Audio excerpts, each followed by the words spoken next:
This is Videogamelover58, and welcome to my review of Ninja Turtles on the Game Boy Advance, or more specifically, TMNT.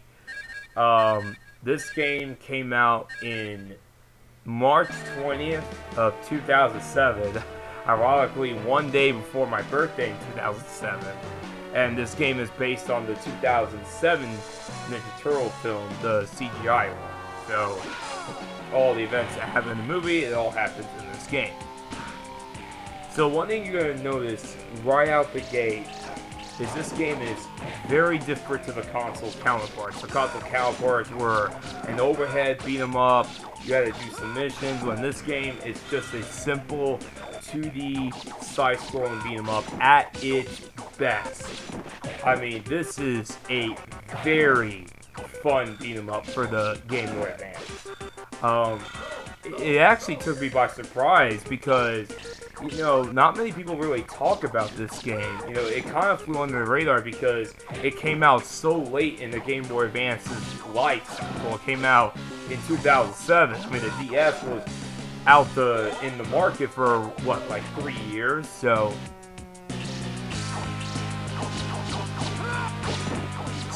it's a very simple game.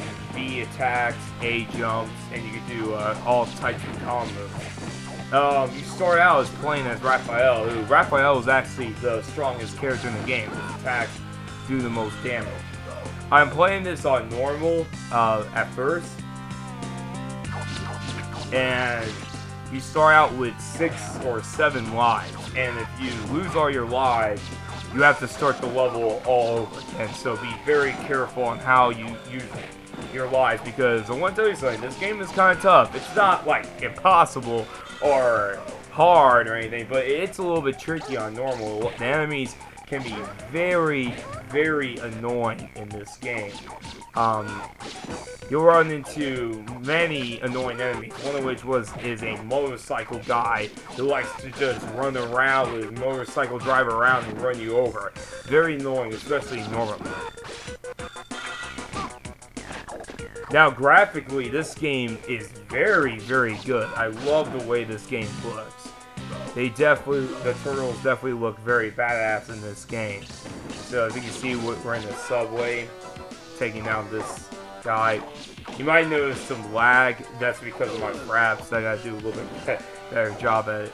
Now, one thing that's very different from the rest of the Ninja Turtle beat 'em ups is you can actually pick up weapons.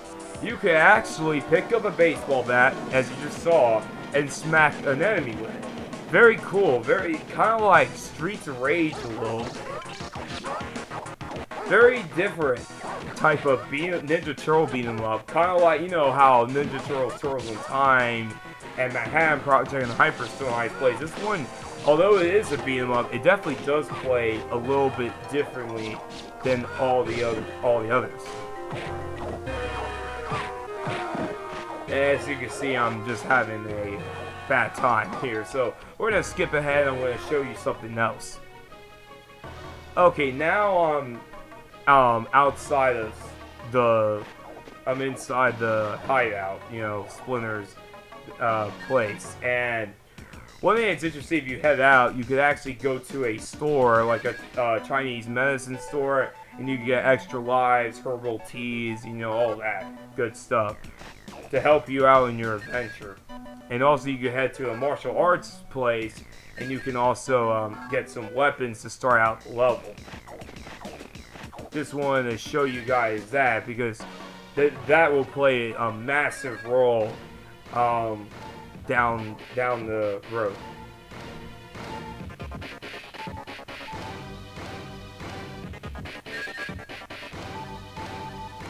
So as I've shown you, there are 7 levels in this game, so it's a short game. You can beat this game in roughly an hour, and you can save your game.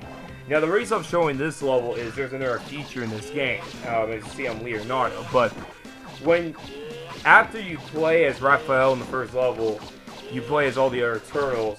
When you start getting a lot of combos, that meter that's right by the combo meter, you know, where it says like 24 hits and all that, that goes up. And when it goes up, if you press the R button, you do like a little special move, and Raphael or any other turtle you pick will help you out and beat up an enemies for you.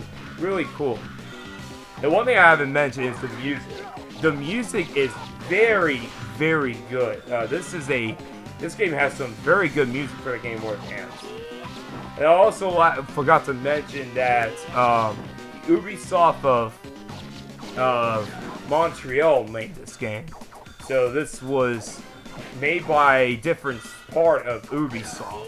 That's why it's so different from the rest. But this is a really solid beat 'em up for the Game Boy Advance, and this is one I highly recommend. And the good news is this game is on the cheap side. You can find this game for just a couple of bucks, and definitely I recommend checking this out. But yeah, that's my review. This is Videogamelover58. Signing out. Peace.